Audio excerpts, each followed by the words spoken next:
Hello friends, ನಾವಿವತ್ತು 2025 ಜನವರಿ 18ರಂದು ನಡೆದಂತಹ ನವೋದಯ ಪರೀಕ್ಷೆಯ ಒಂದು ಪ್ರಶ್ನೆಗಳನ್ನ ನಾವಿವತ್ತು ಬಿಡಿಸ್ತಾ ಇದ್ದೀವಿ. ಹೌದಾ? ನೋಡಿ, ಈಗಾಗಲೇ ಈ ಒಂದು ನವೋದಯ ಪರೀಕ್ಷೆಯಲ್ಲಿ ಪ್ರಶ್ನೆ ಪತ್ರಿಕೆಗಳನ್ನ ಎ, ಬಿ, ಸಿ ಮತ್ತು ಡಿ ಸಿರೀಸ್ ಅಂತೇಳಿ ವಿಂಗಡಣೆ ಮಾಡಿರ್ತಾರೆ. ನಾವು ಸಿ ಸಿರೀಸ್ ನ 42ನೇ ಲೆಕ್ಕವನ್ನ ಇವತ್ತಿನ ಲೆಕ್ಕವಾಗಿ ತೆಗೆದುಕೊಂಡಿದ್ದೇವೆ.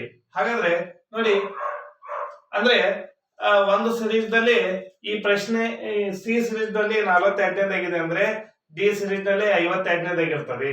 ಆಮೇಲೆ ಎ ಸಿರೀಸ್ ನಲ್ಲಿ 10ನೇ ಪ್ರಶ್ನೆ ಆಗಿರ್ತದೆ. ಹಾಗಾದ್ರೆ ಪ್ರಶ್ನೆಗಳು ಸೇಮ್ ಇರ್ತವೆ, ಆದ್ರೆ ಅವುಗಳನ್ನ ಏನ್ ಮಾಡಿ ಕೊಟ್ಟಿರ್ತಾರೆ, ಹಿಂದ್ಮುಂದ್ ಮಾಡಿ ಕೊಟ್ಟಿರ್ತಾರೆ. ಹೀಗಾಗಿ ನೀವು ಅವುಗಳನ್ನ ಸರಿಯಾಗಿ ತಿಳ್ಕೋಬೇಕು. ನೋಡಿ, ಹಾಗಾದ್ರೆ ಇವತ್ತಿನ ಈ ವಿಡಿಯೋದಲ್ಲಿ ಈ ಲೆಕ್ಕವನ್ನು ನಾವು ಬಿಡಿಸೋಣ. ಪ್ರಶ್ನೆ ಏನಿದೆ ನೋಡೋಣ.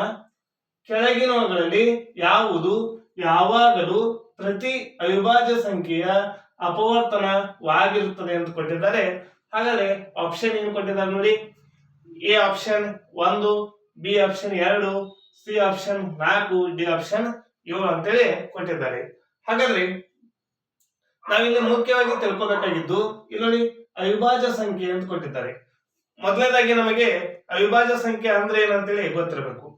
ನೋಡಿ, ಅವಿಭಾಜ್ಯ ಸಂಖ್ಯೆ ಅಂದ್ರೆ ಏನಂತಂದ್ರೆ ಅದು ಒಂದು ಮತ್ತು ಅದೇ ಸಂಖ್ಯೆಯನ್ನ ಮಾತ್ರ ಅಪವರ್ತನವಾಗಿ ಹೊಂದಿರುವ ಸಂಖ್ಯೆಗಳಿಗೆ ನಾವೇನಂತೇವೆ, ಅವಿಭಾಜ್ಯ ಸಂಖ್ಯೆಗಳು ಅಂತೇಳಿ ಕೇಳ್ತಾ ಇದ್ದೀವಿ. ಅಂದ್ರೆ ಆ ಸಂಖ್ಯೆ ಅದೇ ಸಂಖ್ಯೆಯಿಂದ ಮಾತ್ರ ಭಾಗ ಹೋಗ್ತಾ ಇರಬೇಕು. ಹೌದಾ? ಉದಾಹರಣೆಗೆ ನಾವೇ 2 ನೋಡಿ, 2 ಅನ್ನುವಂಥದ್ದು 2ರಿಂದ ಮಾತ್ರ ಭಾಗ ಹೋಗ್ತಾ ಇದೆ, ಮತ್ತೆ ಯಾವುದೇ ಬೇರೆ ಸಂಖ್ಯೆಗಳಿಂದ ಭಾಗ ಹೋಗಲ್ಲ. ಆಮೇಲೆ 3 ಅನ್ನುವಂಥದ್ದು 3 ಅಂದ್ರೆ 3. ಹೌದಾ? ಅದೇ ರೀತಿಯಾಗಿ 5. ಹೌದಾ? ಇದಾದ್ಮೇಲೆ 7. ಇವುಗಳಿಗೆ ನಾವೇನಂತ ಕರಿತಾ ಇದೀವಿ, ಅವಿಭಾಜ್ಯ ಸಂಖ್ಯೆಗಳು. ನೋಡಿ, 2 1ರಿಂದ ಭಾಗ ಹೋಗ್ತಾ ಇದೆ ಮತ್ತೆ 2ರಿಂದ ಭಾಗ ಹೋಗ್ತಾ ಇದೆ. ಅಂದ್ರೆ ಇದರ ಅಪವರ್ತನಗಳು ಏನಾಗ್ತಾ ಇದಾವೆ ಅಂದ್ರೆ, ಇವುಗಳ ಅಪವರ್ತನಗಳನ್ನ ಬರೆದು ಬರ್ತೀನಿ. 1, 2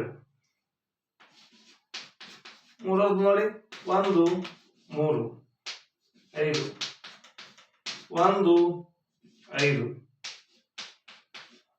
1, 7. ಹೌದಾ? ನೋಡಿ, ಈ 2 ಅನ್ನುವಂತ ಸಂಖ್ಯೆ 1ರಿಂದ ಭಾಗ ಹೋಗ್ತಾ ಇದೆ, 2ರಿಂದ ಭಾಗ ಹೋಗ್ತಾ ಇದೆ. 2 ಅಂದ್ರೇನು? ಅದೇ ಸಂಖ್ಯೆ. ಹೌದಾ? ಹಾಗಾದ್ರೆ ಕೇವಲ 2 ಅಪವರ್ತನಗಳನ್ನು ಮಾತ್ರ ಹೊಂದಿರುವಂತಹ ಸಂಖ್ಯೆಗಳಿಗೆ ನಾವೇನಂತ ಕರಿತೀವಿ, ಅವಿಭಾಜ್ಯ ಸಂಖ್ಯೆಗಳು ಅಂತೇಳಿ ಕರಿತಾ ಇರ್ತೇವೆ. 1 ಇರಬೇಕು ಮತ್ತು ಹೊಳೆ ಅದೇ ಸಂಖ್ಯೆ ಇರಬೇಕು. ಹೌದಾ? ಅದೇ ರೀತಿಯಾಗಿ ನಾವು ಹಲವಾರು ಉದಾಹರಣೆಗಳನ್ನ ಬರ್ಕೋಬಹುದು. 11, 13, 17, 19. ಹೌದಾ? ಈ ರೀತಿಯಾಗಿ ನೋಡಿ, ಇವು ತಮ್ಮದೇ ಆದಂತ ಒಂದು ಮಗ್ಗಿಯನ್ನು ಬಿಟ್ಟು ಬೇರೆ ಯಾವುದೇ ಮಗ್ಗಿಯಲ್ಲಿ ಇಲ್ಲ. 2 2ರ ಮಗ್ಗಿಯಲ್ಲಿ ಮಾತ್ರ ಇದೆ, 3 3ರ ಮಗ್ಗಿಯಲ್ಲಿ ಮಾತ್ರ ಇದೆ, 5 5ರ ಮಗ್ಗಿಯಲ್ಲಿ ಮಾತ್ರ ಇದೆ. ಹೌದಾ? ಈ ರೀತಿಯಾಗಿ ಕೂಡ ನಾವು ಏನ್ ಮಾಡ್ಬೋದು, ಅವಿಭಾಜ್ಯ ಸಂಖ್ಯೆಗಳನ್ನ ನೆನಪಿಟ್ಕೋಬಹುದು. ಹೌದಾ? ಹಾಗಾದ್ರೆ ಈ ಅವಿಭಾಜ್ಯ ಸಂಖ್ಯೆಗಳು ಏನನ್ನ ಹೊಂದಿರ್ತಾವ ಅಂದ್ರೆ ಕೇವಲ 2 ಅಪವರ್ತನಗಳು. 3 ನೋಡಿ, 1 ಮತ್ತು 3. 5ರದ್ದು ಅಪವರ್ತನಗಳು 1, 5. 7ರದ್ದು 1 ಮತ್ತು 7.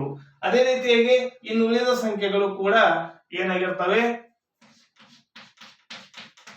11ರದ್ದು ನೋಡಿ, 1, 11. 13ರದ್ದು 1, 13. 17ರದ್ದು ಹೌದಾ, 1, 17. ಹೌದಾ?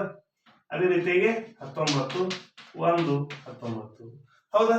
ಹಾಗಾದ್ರೆ ಇಲ್ಲಿ ಏನ್ ಕೇಳ್ತಾ ಇದ್ದಾರೆ ಅಂದ್ರೆ ಪ್ರತಿ ಅವಿಭಾಜ್ಯ ಸಂಖ್ಯೆಯ ಅಪವರ್ತನವಾಗಿರುತ್ತದೆ. ನೋಡ್ರಿ, ಪ್ರತಿಯೊಂದು ಸಂಖ್ಯೆಗೂ ಕೂಡ ಅದೇನಾಗಿರ್ಬೇಕು, ಅಪವರ್ತನ ಆಗಿರ್ಬೇಕು. ನೋಡಿ, ಈ ಪ್ರತಿಯೊಂದು ಸಂಖ್ಯೆಯಲ್ಲೂ ಏನ್ ಬರ್ತಾ ಇದೆ ನೋಡಿ, 1 1 1 1 1 1 1 1. ಹೌದಾ? ಅಂದ್ರೆ ಯಾವುದೇ ಒಂದು ಅವಿಭಾಜ್ಯ ಸಂಖ್ಯೆಯನ್ನು ತಗೊಂಡ್ರು ಕೂಡ ಅಲ್ಲಿ ಅಪವರ್ತನ ಇದೇನ್ ಬರ್ತಾ ಇದೆ, 1 ಬರ್ತಾ ಇದೆ. ಹಾಗಾದ್ರೆ ಇದಕ್ಕೆ ಸರಿಯಾದ ಉತ್ತರ ಏನು, ಆಪ್ಷನ್ ನಂಬರ್ ಎ 1. ಹೌದಾ? ಈ ರೀತಿಯಾಗಿ ನಾವು ಲೆಕ್ಕವನ್ನ ಬಿಡಿಸಬೇಕು.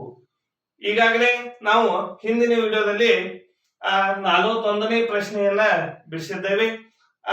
ಆ ವಿಡಿಯೋಗಳನ್ನು ಕೂಡ ನೀವು ವೀಕ್ಷಣೆ ಮಾಡಬಹುದು. ಹೌದಾ?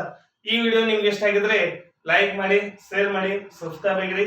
ಹೀಗೆ ನಮ್ಮೆಲ್ಲ ವಿಡಿಯೋವನ್ನ ನೋಡ್ತಾ ಇರಿ. Thank you.